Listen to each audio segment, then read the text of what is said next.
Angra em Revista, no Rádio Clube de Angra, quinzenalmente aos sábados. Muito boa tarde, sejam bem-vindos ao Angra em Revista deste sábado, hoje um dia especial e por isso estou cá eu, Pedro Ferreira, no lugar do Diogo, porque o Diogo Andrade está precisamente hoje de casamento e portanto antecipamos os nossos parabéns aos noivos. E para a noiva. Nem mais. Sr. Professor Alan Menezes, muito boa tarde, muito obrigado por este bocadinho, um gosto de voltar a recebê-lo. É sempre um prazer estar aqui. Eu particularmente aqui no Rádio Clube de Angra. Vamos falar um pouco daquela que tem sido a atividade de Angra, mas não só, da terceira, até porque temos mantido estas boas relações entre Angra e Praia e a terceira sai sempre valorizada nestas questões. Muito recentemente houve reunião da Assembleia Municipal de Angra e uma das questões que esteve em cima da mesa foi a possibilidade de contrair um empréstimo para a Câmara Municipal de Angra. Quando falamos nisso hoje em dia em política, saltam logo ou tocam logo algumas campainhas, não é? Empréstimo, mais dívida e tal, mas a situação financeira da Câmara de Angra é estável. A Câmara de Angra felizmente não precisa de empréstimos, mas precisa de empréstimos. O que é que se passa? Nós estamos a executar um programa do PRR, do Plano de Recuperação e Resiliência, que é extraordinariamente exigente do ponto de vista do tempo. Ou seja, até meados de 2026, um investimento na casa dos 90 milhões de euros tem que estar feito. Ora, para que isto consiga funcionar com esta rapidez e ao mesmo tempo que se está a construir o mercado, entretanto, a boa notícia é que já obtivemos o visto e já estamos, ou seja, a questão do mercado municipal está definitivamente resolvida e, portanto, agora já está a melhor acender uma vela à Nossa Senhora dos Milagres. Exatamente, não é? Mas olha, foi antes da Nossa Senhora dos Milagres, portanto, a coisa já está em andamento. Claro que ainda não se vê a obra ali, porque isto é uma concessão-construção e, portanto, há uma fase em que o empreiteiro tem que fazer os acertos finais do projeto e tem que obter o respectivo acordo do ponto de vista da cultura e do ponto de vista da Unesco e, portanto, está a decorrer essa fase. Portanto, até aquela fase onde foi feita uma queixa à Unesco, onde tivemos cá inspectores da Unesco, a Unesco detectou que não havia problema nenhum, não é? Bom, não é bem assim. E primeiro não tiveram cá inspectores da Unesco. O que houve foi um senhor diretor regional da cultura que resolveu apresentar uma queixa, mas isso é uma história passada que felizmente já é passada.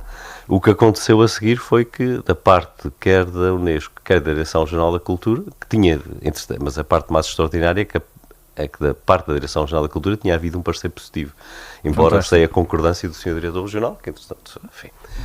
Mas essas são águas passadas. O que aconteceu a seguir foi que... São águas passadas que implicaram 2 anos de processo, não é? Ou de novo atraso quase no processo? Não foram bem 2 anos, mas um atraso razoável. O que é que se resolveu fazer?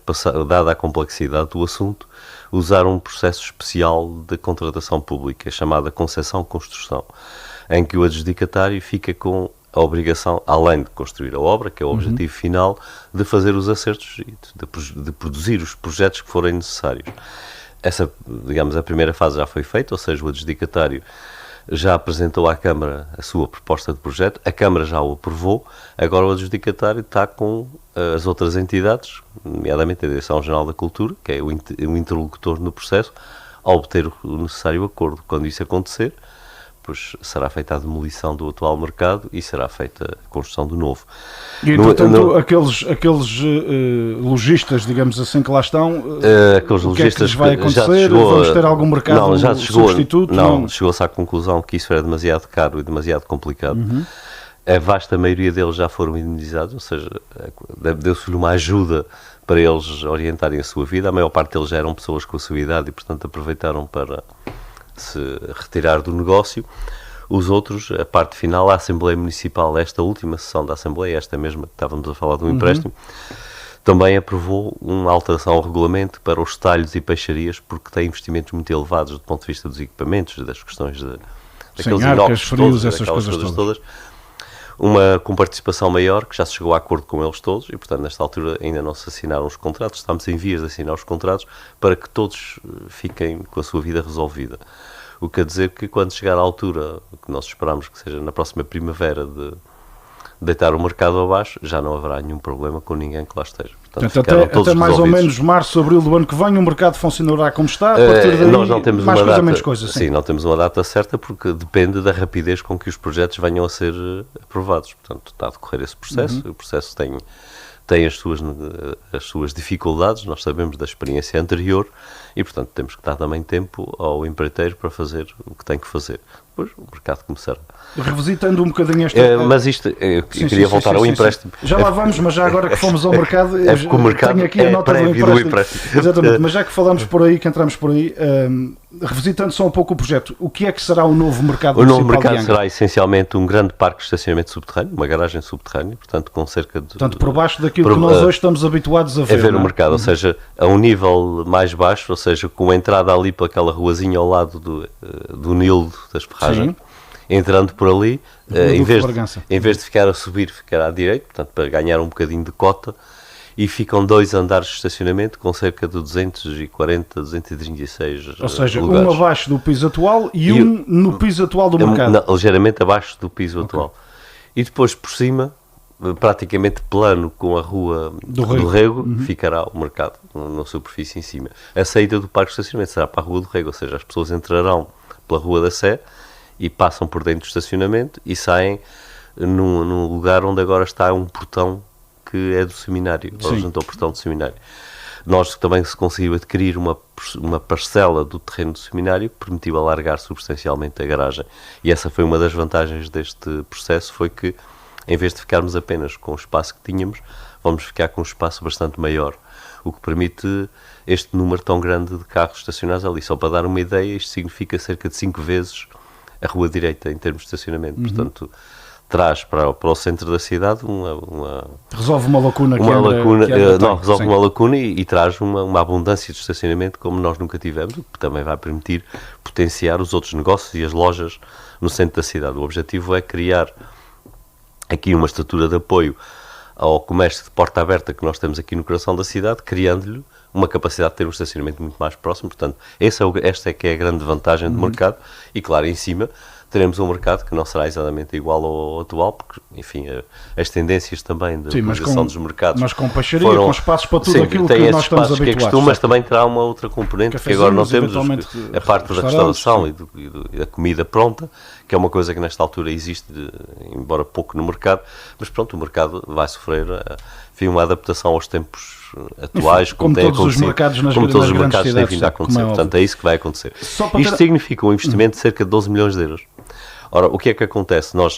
E agora que eu queria ir explicar bem a questão, o empréstimo. O que acontece é que nós vamos ter a decorrer em simultâneo 2 coisas muito caras. É a execução do investimento do PRR e a construção do mercado. Que não é financiado pelo PRR. Que não é financiado pelo PRR, provavelmente terá algum tipo de financiamento, mas não é muito claro qual que seja, portanto nós precisamos de reservar recursos do próprio município para garantir esta obra. Só havia 2 hipóteses possíveis: ou reduzíamos muito nas outras atividades do município, que também era possível, felizmente temos capacidade financeira para isso, ou então fazemos uma coisa que é criar aqui um empréstimo lateral que será ou não utilizado, mas que serve essencialmente para ir dando cabimento à parte das casas. Ou seja, à medida que o PRR vai sendo executado, nós não recebemos de imediato o dinheiro. Temos que executar, portanto temos que pagar, certo, e depois recebemos. E depois de apresentar papéis é que se a Europa recebe, paga. E às vezes recebe-se, a nossa experiência da parte executada é que às vezes ficam meses, para não dizer quase um ano, à espera. Ora, isso era incomportável, ter as 2 coisas a acontecer ao mesmo tempo. Ou o PRR se atrasava, ou o mercado se atrasava. Para que nenhum dos lados se atrase, criou-se este mecanismo financeiro. Então, podemos dizer que é um empréstimo 2 em 1. Pode servir para... Não, só serve para a habitação. E serve essencialmente para acomodar a despesa do PRR enquanto o dinheiro do PRR não chega. Quando o dinheiro chega, o empréstimo vai sendo saldado. O objetivo é que se chegue ao fim deste processo com saldos a 0. E, portanto, é isso que se vai tentar fazer. E, portanto, não há aqui, esperemos nós, porque este é um assunto que já ultrapassa muito o meu mandato, porque eu estou em fim de... Estamos a precisamente um ano, mais coisa, menos coisa. Já menos de um ano, já estamos aí para aí uns 11 meses das eleições autárquicas, portanto, estamos a falar da criação de uma solução que permita que quem chega à Câmara no próximo mandato não fique imediatamente preso num problema de ter 2 coisas a decorrer ao mesmo tempo. Ou seja, permite que a Câmara possa encarar o seu futuro com serenidade e possa continuar a fazer gestores de investimentos. Se as coisas forem bem conduzidas, e eu espero que o sejam, no fim do processo, lá para 2027, teremos o saldo a 0 e teremos 90 e tantos milhões de euros investidos no nosso Conselho, o que é muito bom. É verdade que o professor Alan Menezes não foi muito de enterrar pedras, nem de deixar placas com o seu nome nas obras que foi fazendo. Mas eu espero que não fiquem muitas placas. Cada vez que vejo uma placa dessas, lembro-me sempre daquelas que se põem nos cemitérios. É portanto não estou com grande vontade de ter uma placa dessas. Mas a minha pergunta era, o mercado era de facto uma espinha atravessada na sua garganta? É verdade. Até porque já vinha de trás, essa é uma discussão que se tem quando há 11 anos atrás, quando apresentei a candidatura, que depois, felizmente, os angrenses escolheram, tinha um conjunto de obras estruturantes e a única obra dessas que estava para trás era o mercado.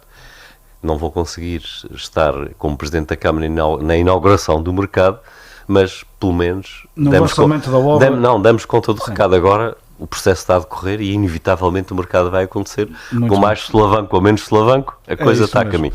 E a solução para garantir que vai mesmo acontecer era criar este mecanismo financeiro que permite retirar do peso financeiro da Câmara toda a parte do investimento do PRR na habitação, ou seja, os atrasos que venham a acontecer ou as não aprovações ou o que quer que seja que aconteça no âmbito do PRR não vai de maneira nenhuma influenciar a execução da obra do mercado. Portanto, o que se fez aqui foi separar financeiramente as duas coisas e portanto, criar aqui uma garantia que tudo é possível ser feito e que não há aqui engulhos.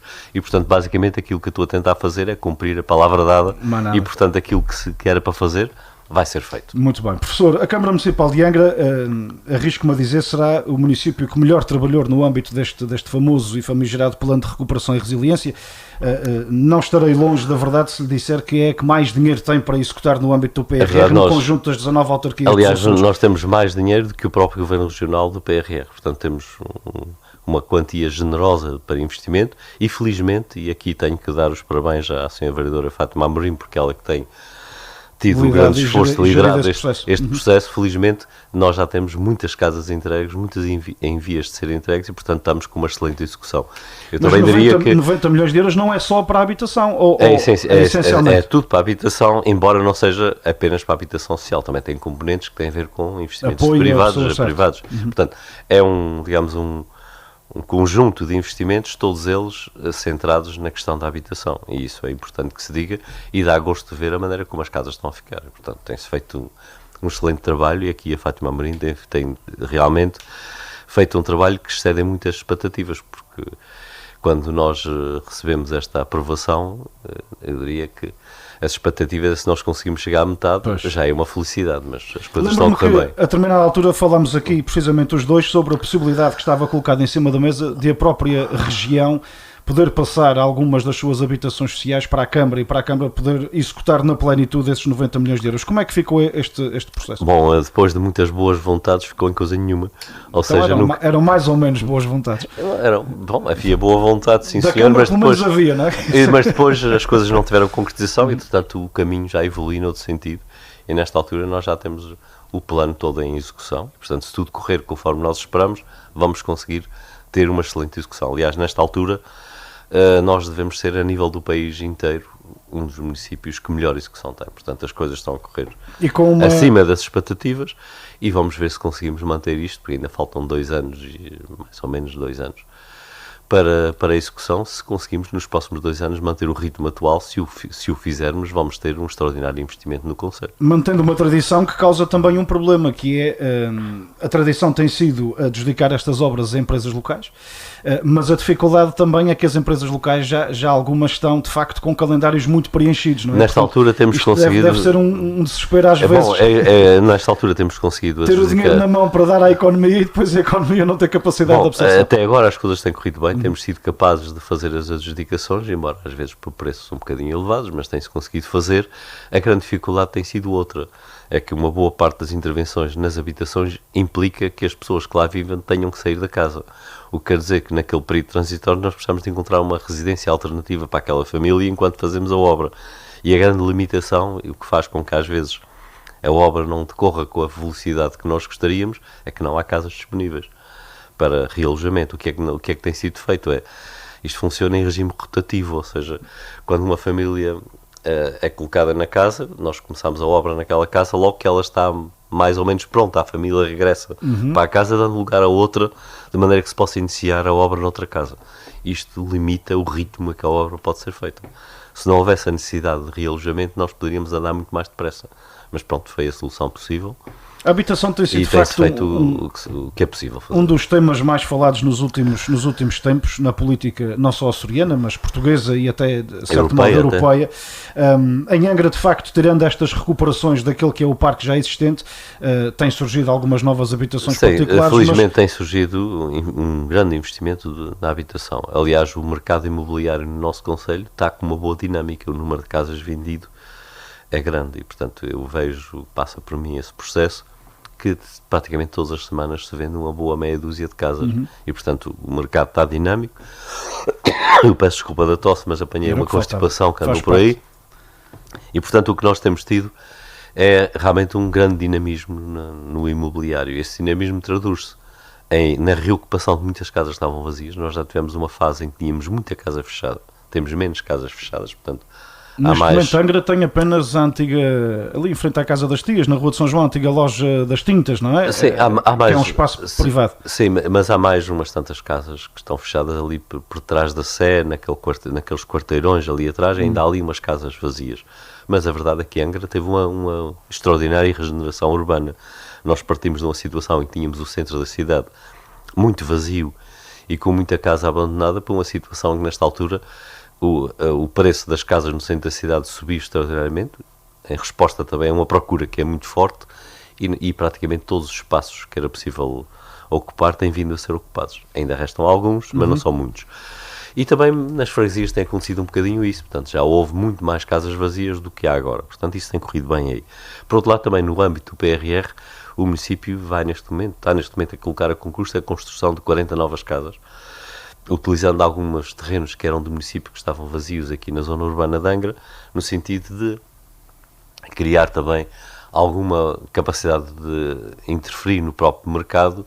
Portanto, no será sentido para jovens casais, será habitação social, será para custos controlados? Em que modalidade? Será para colocar no mercado, nos custos controlados, tentar descer os preços, porque nesta altura o preço da habitação está muito elevado. Portanto, percebendo que não será nenhuma urbanização, porque não, isto vai ser espalhados por vários sítios. Vai ser sítios. O completar de alguns espaços que estão vazios, que ficaram vazios por razões várias. Nós vamos utilizar alguns terrenos que são propriedade do município, que estão aqui dentro da cidade, exatamente para tentar trazer as pessoas aqui para esta zona, para reduzir os custos com transportes, colocar as pessoas mais perto das zonas de emprego, portanto, para tentar evitar a dispersão, vamos tentar preencher aqui alguns espaços vazios na zona urbana. Por outro lado, também estamos em negociações no sentido de tentar encontrar um espaço maior em que seja possível também colocar um maior número de habitações. Portanto, é uma matéria que ainda não está muito clara, mas esta possibilidade que agora se abriu com esta autorização deste empréstimo permite também olhar agora com outra intensidade para a questão da aquisição de prédios e ver se conseguimos. Portanto, a expectativa será aproveitar ao máximo esses 90 milhões de euros do PRR. A expectativa é, claro que provavelmente não vamos conseguir gastar tudo, mas grande parte, obviamente. Grande parte. E porquê? Porque isto é dinheiro que vem de fora da nossa economia e que fica cá. Portanto, é uma forma de, além de nós obtermos uma maior valorização do património imobiliário do município e dos privados, é dinheiro que é injetado na nossa economia. Portanto, é uma forma de nós também crescermos economicamente. Falávamos em habitações degradadas. Por estes dias reparei que não faz muito tempo caiu ali já mais um telhado de um edifício que, enfim, não consigo perceber muito bem de quem é. Deve ser Estado, deve ser privado. O antigo edifício da Cruz Vermelha Portuguesa, a Câmara Municipal... Foi vendido a um privado. Já? Então, portanto, a situação Aquilo também... é de um privado, portanto é um privado que eu espero que lhe dê um bom uso. Sim, porque não faz muito tempo de facto caiu ali o teto e portanto já está... Isso é sempre uma situação chata para a vizinhança, porque exatamente, que agora começa a causar problemas. Nós, no município, estamos junto do proprietário, tentar ver se rapidamente se resolve esse assunto, até porque é um edifício valioso, é daqueles que vale muitas centenas de milhares de euros. Só pela vista, e, portanto, vale é daqueles que, enfim, o mercado está à espera o mercado imobiliário espera que ele se resolva. Dentro da cidade existem também muitos edifícios que são da própria região autónoma, que também estão um bocadinho esquecidos. Muito Há alguma esquecidos. articulação, Aliás, ou foi feito algum trabalho? nós de vez em quando vamos lembrando à região que tem que manter o seu património, particularmente na zona classificada. Felizmente que dos maiores edifícios que estava ao abandono, que era a antiga Biblioteca Pública, ali por trás da sede, está em intervenção, que é um sinal positivo, mas a sede da própria Secretaria, o edifício da Junta Geral, está miserável e está a precisar de um arranjo. Sim, a justificação do Governo é de que passará a Secretaria para a antiga Biblioteca para depois fazer obras na Secretaria, mas esperemos que assim seja, mas pelo menos há uma coisa positiva. Um dos grandes monos do centro da cidade está a sofrer uma intervenção e, portanto, aparentemente, está a acontecer. outro aqui, a antiga Segurança Social em São Pedro também será uma incubadora de empresas, segundo ouvi falar. Eu não sei o que é que será, mas a verdade é que é urgente resolver aquele assunto. Já se conseguiu, pelo menos, colocar uns blocos nas aberturas para evitar que aquilo tivesse o mau uso que já estava a ter, mas a verdade é que é preciso resolver. E depois temos uma desgraçada falta de pintura, por exemplo, no museu, que é uma vergonha que o edifício da Direção-Geral da Cultura esteja com aquele ar degradado, porque depois é bem prega, como é que é? Bem prega o Frei Tomás. Exato, faz o que ele diz, não faças o que ele faz. Exatamente, vem a Direção-Geral da Cultura obrigar os privados a manterem os seus prédios, mas depois dá aquele péssimo exemplo de ter um edifício que está num estado lamentável, a precisar de manutenção, e portanto há aqui uma necessidade urgente de estes edifícios públicos também terem a devida manutenção. E nesse contexto também uma boa notícia dos últimos tempos foi que o edifício atrás da Câmara, que durante muito tempo também teve fechado, que era onde tinha sido a loja, a loja dos móveis, a Rua do Gal, sim. Já está em funcionamento, já se concluiu a obra, já temos lá serviços instalados e agora estamos em vias de instalar no resto do chão um centro de atendimento ao público, de forma a dar uma outra funcionalidade ao atendimento que é dado na Câmara Municipal e criar também um espaço permanente para a própria Assembleia Municipal. Porque um dos problemas do edifício da Câmara é que cada vez que há uma reunião com muita gente é preciso ir ao Sala Nobre montar mesas, o que tem um problema é que marca o chão todo e é um salão que tem uma dignidade que não deveria ser colocada em causa, deve ser riscada. E por isso que estamos a criar um espaço específico no resto do chão para isso, portanto que ficará permanentemente montado e o Salão Nobre. O edifício que vê de fora tem uma fachada estreita, mas é um edifício comprido. É um edifício muito, aliás, é quase o comprimento total da Câmara e tem uma ligação para trás que pouca gente sabe, mas vai parar, tem uma outra ruazinha. Ele tem uma porta para a Rua da Garopinha, vai sair lá para trás. Portanto, é um edifício muito grande e que foi todo recuperado e que permitiu também que nos espaços de concelho passasse a haver elevador, que era um dos problemas que nós tínhamos, era quando havia alguém com mobilidade reduzida que precisava ir ao andar de cima, normalmente não podia ir e, portanto, acontecia muitas vezes que quando alguém precisava de falar comigo, e tinha esse problema e tinha que ficar abaixo e às vezes fazíamos ali uns atendimentos no corredor que não é propriamente muito elegante porque não havia outra possibilidade. Agora já temos elevador e portanto já temos outra capacidade de gestão do edifício e portanto melhorou muito a funcionalidade quer da parte antiga dos espaços de concelho, quer criando outros espaços que permitam agora dar também uma maior racionalidade ao próprio funcionamento da Câmara, porque muito do pessoal que estava aqui na Rua de Barcelos, no outro edifício, que era dos antigos serviços municipalizados, transitou para ali, portanto estamos agora a dar ali uma melhor estruturação ao funcionamento da Câmara. E eu lhe perguntar exatamente sobre isso, porque este edifício dos antigos serviços ainda tem lá alguns funcionários, mas é um edifício grande. Há alguma perspectiva de que se venha a fazer ali algo? Bom, o edifício... Até porque é um edifício bom, não é? Sim, o edifício é relativamente recente. Não, e é um edifício que tem a sua história. Aquilo foi o antigo Tribunal de Angra, desde a construção do atual Tribunal ali ao pé do Liceu. É um edifício que tem muito boas condições. Nós ainda temos lá muita gente a trabalhar e vamos manter lá a gente a trabalhar, porque não cabe tudo lá em baixo. E temos alguns espaços que vamos utilizar para outras coisas.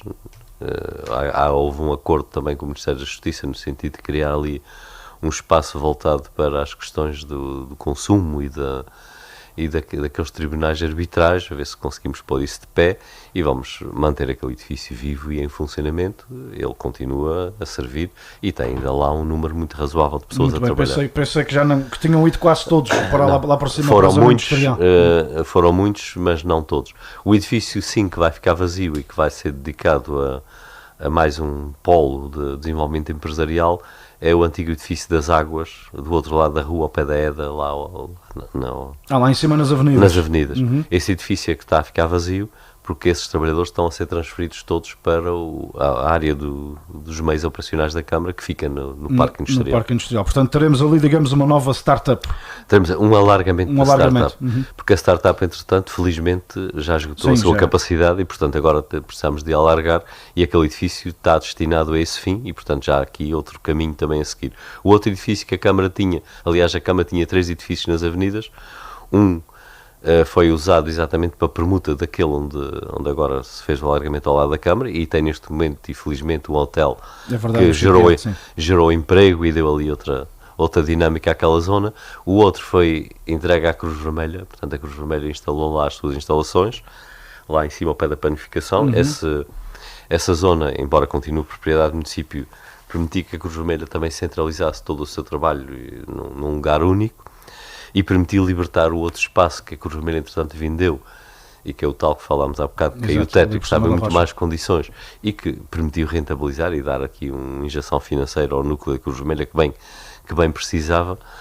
E finalmente o outro, que é este das águas, está agora a ser esvaziado e vai ser dedicado à questão do fomento do empreendedorismo, e vamos ter finalmente todos os trabalhadores da área operacional da Câmara concentrados num espaço único na zona industrial. Muito bem, professor, estamos quase a fechar, mas iniciamos esta semana com a passagem aí de um ventito mais forte, enfim, de uma tempestade tropical. O Kirk diz que segunda-feira e terça poderá passar por cá o Leslie, que trará essencialmente mais chuva do que outra coisa qualquer. A parte da chuva é bem-vinda, desde que não seja em excesso. Nós passámos estes últimos tempos umas grandes dificuldades com o abastecimento de água à lavoura.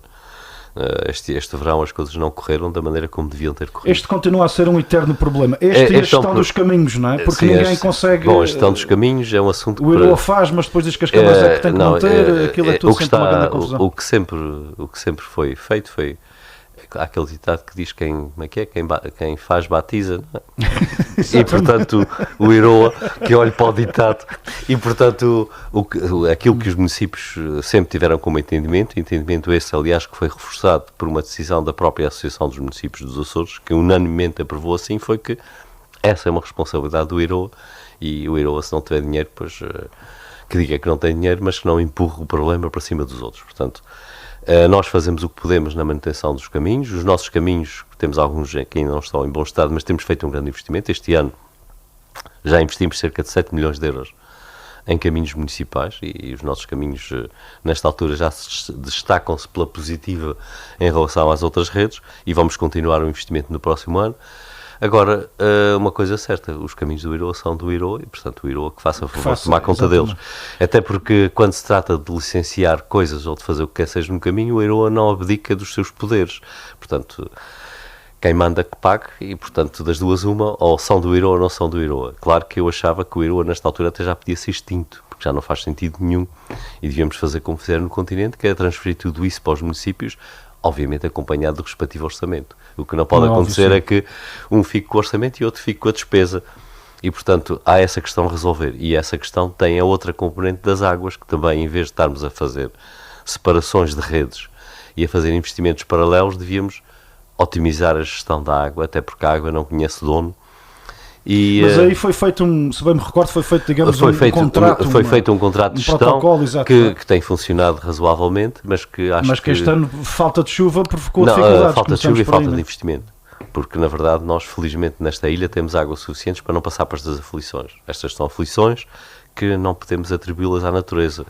Temos a atribuir a nossa... a existir redes separadas? Existem redes separadas. Não, eu tinha ideia que isso tinha, no âmbito deste protocolo tinha ficado mais ou menos resolvido. Há algumas questões resolvidas, mas há outras para resolver, e há o problema das lagoas ou dos reservatórios.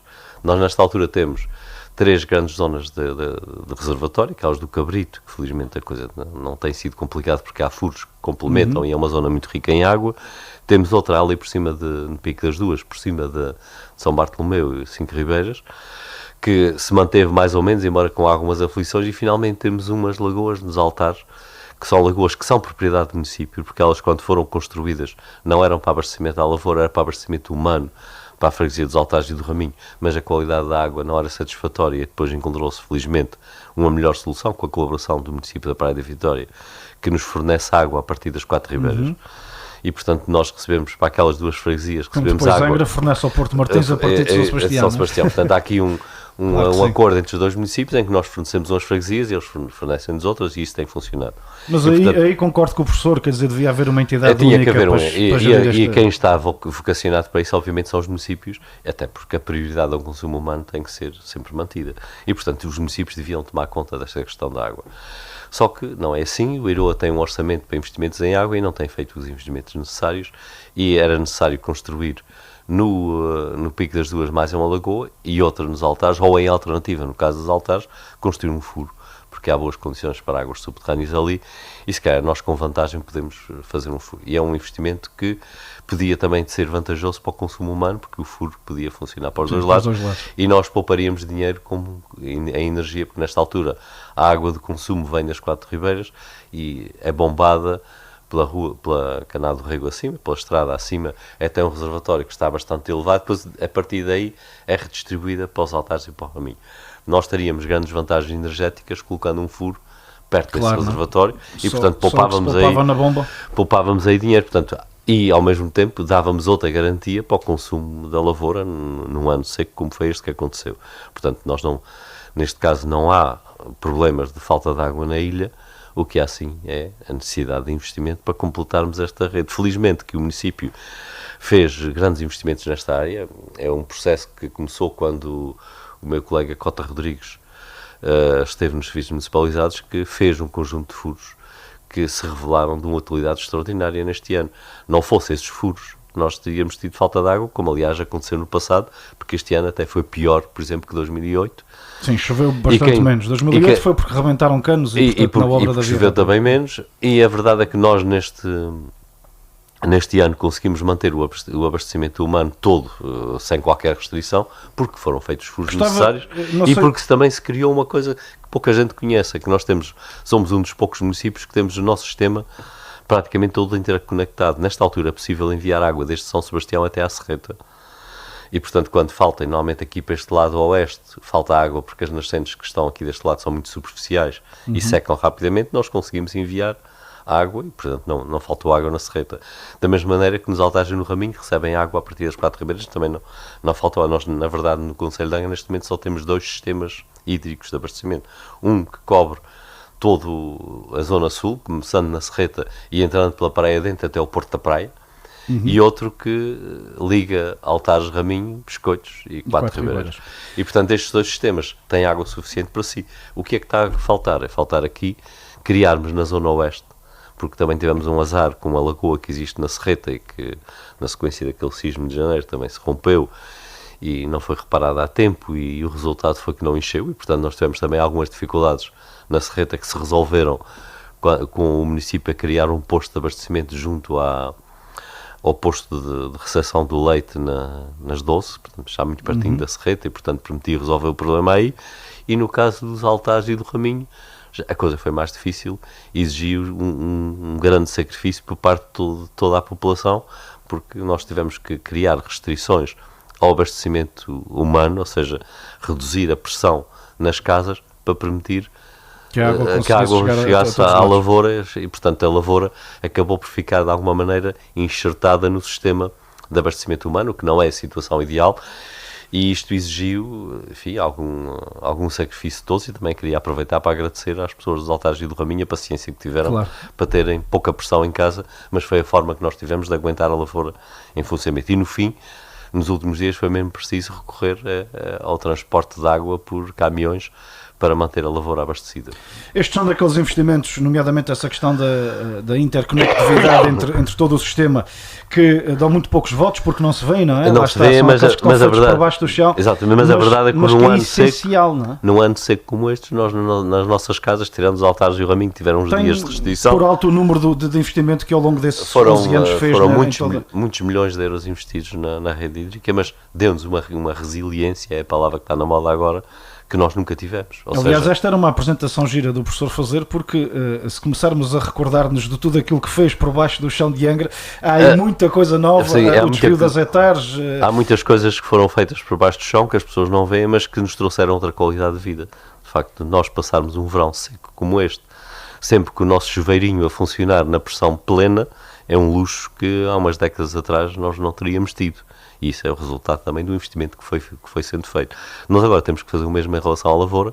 A lavoura é um dos pilares da economia desta nossa ilha e nós não podemos passar por situações como estas que aconteceram este ano. Espero que a lição deste ano se traduza muito rapidamente nos investimentos necessários, até porque nós sabemos quais é que eles são, e que se façam muito rapidamente, no sentido de que isto nunca mais aconteça, porque não há nenhuma razão da natureza que nos leve a isto. É mesmo falta de gerirmos bem aquilo que devia estar bem gerido, que é...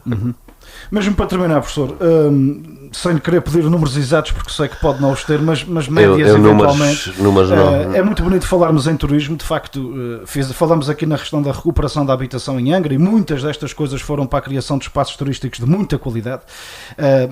Gostamos muito também de ver a nossa cidade e o nosso concelho cheio de turistas um pouco por todo o lado, mas nomeadamente ao nível do consumo de água, ninguém faz uma pequena ideia do que é que aqui está. Há noção da diferença entre uma época baixa e uma época alta? Sim, o consumo. Números existem, não é? Os números existem, nós fazemos, aliás, leituras diárias desses valores. Este é um caminho que nós vamos ter que fazer também de sensibilização, mas nós temos, felizmente, nesta ilha, nós temos água suficiente para mantermos aqui uma população de triplo ou de quádruplo das pessoas que aqui vivem. Portanto, não há na Ilha Terceira nenhuma restrição ao consumo de água. Portanto, nós felizmente temos recursos hídricos suficientes para comodamente podermos acomodar um crescimento do turismo muito superior àquilo que temos agora. Por exemplo, verões tão secos como este... Sim, e mesmo em verões tão secos como estes não temos problemas de maior com isso. O que é preciso é ter os necessários investimentos.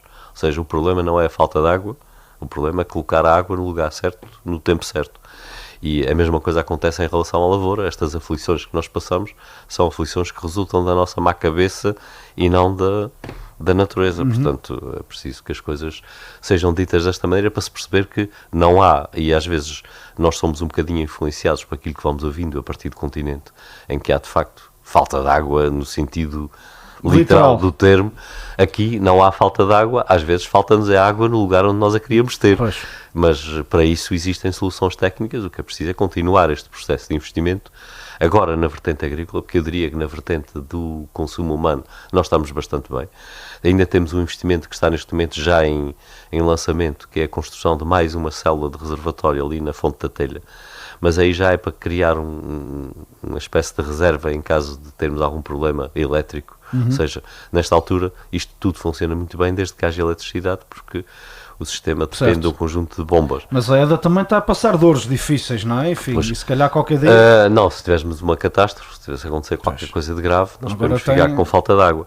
E para evitar... São Miguel já estão a fazer contenção por causa da avaria num dos geradores, depois portanto, aquela questão do negócio com o bem-saúde do combustível tem dado que falar e portanto... Pronto, isso, espero que para isso também haja juízo. Mas tivessem consciência, exatamente. Aqui no nosso caso, falta-nos, para nós termos um sistema absolutamente seguro, falta-nos ainda construir um reservatório ali ao pé daquela casa dos caçadores, ali na Fonte da Telha, no Posto Santo. E já se adquiriram os terrenos e já temos o projeto feito e estamos em vias de lançar este processo. E, portanto, ao fazermos isso, ficaremos com um sistema de abastecimento de água para consumo humano do melhor que existe. No que diz respeito ao abastecimento à lavoura, faltam realmente resolver duas questões. Uma é mais uma célula no Pico das Duas, para garantir que as 12 ribeiras e a Serreta não passam pelas aflições que passaram este ano, e outra é construir mais uma célula ou um furo em alternativa nos altares, de forma que também naquela zona nunca mais se volte a passar pelas situações que passámos este ano. Portanto, nesta altura, nós sabemos exatamente o que é preciso fazer, temos a que fazer o investimento. No que diz respeito à parte municipal, já está devidamente acomodado financeiramente, já temos o respectivo cabimento para a parte do Posto Santo e fazer o reservatório que precisamos lá fazer. Em relação ao resto, temos a tal questão do IROA, que seria bom que o Governo, porque as questões orçamentais do Governo são cada vez mais sérias, era bom que o Governo pensasse em extinguir mais algumas coisas, e eu poria à cabeça da lista exatamente essas questões. E o dinheiro que aí se libertaria passaria para as câmaras que fazeriam o necessário investimento. Se não quiserem fazer isso, espero que consigam arranjar o dinheirinho suficiente para fazer o investimento, porque essa é uma responsabilidade do Governo. Do Governo Regional. Mas mesmo para terminar, há uma semana tínhamos quase 800 pessoas a correr nos trilhos do interior desta ilha, e não só, porque o Azores Bravos Trails começou em determinada prova na Praia da Vitória e acabou bem no coração, percorrendo o coração da cidade de Angra. É de facto um evento que importa continuar um evento a aplaudir e a apoiar. Claro, é um evento que tem vindo a ganhar uma dinâmica muito interessante e estão de parabéns os seus organizadores, particularmente o Ricardo Matias, que tem feito um excelente trabalho nessa matéria, e de facto nós estamos nesta altura em clara ascensão, e houvesse mais espaço que havia mais gente a participar, ou seja, nesta altura a restrição já não é. Sim, já não é por falta de gente, 755 já é mesmo, e mais de 500 já é mesmo a dificuldade de nós conseguirmos acomodar tanta gente, o que é muito bom. E portanto, estão de parabéns aos organizadores, e obviamente que este é um daqueles investimentos que convém manter, até porque esse é daqueles pequenos investimentos que têm um grande retorno. Que têm um grande retorno e que têm uma grande importância para a projeção da ilha no mundo e particularmente para a questão do desenvolvimento da sustentabilidade, é isso que é a palavra certa do turismo. É que estas questões do turismo são extremamente voláteis, se não houver necessária cautela, isto sobe, mas rapidamente cai. E portanto a solução para isto é criarmos sustentabilidade, e a sustentabilidade cria-se com este tipo de eventos que mantém ao longo dos anos uma visibilidade constante para a ilha. E por isso é um excelente trabalho aquele que foi feito. Não é anunciando voos de uma semana para a outra que se resolve, mas sobre isso vamos falar aliás, daqui por 15 isso, dias. Pelo contrário, isso que se faz, quando se faz isso, causa-se danos, porque depois os voos não estão cheios e isso serve para servir de justificação. Claro, para acabar com os voos. Exatamente. Falaremos disso melhor daqui por 15 dias. Professor Alan Menezes, muito obrigado. Um bom fim de semana para si. Bom fim de semana, muito obrigado. Para a semana teremos cá a Presidente da Câmara Municipal da Praia, encontro marcado no Angra em Revista para daqui a 15 dias. Aos ouvintes do Rádio Clube de Angra, desejo-vos também um bom fim de semana. Angra em Revista, no Rádio Clube de Angra, quinzenalmente aos sábados.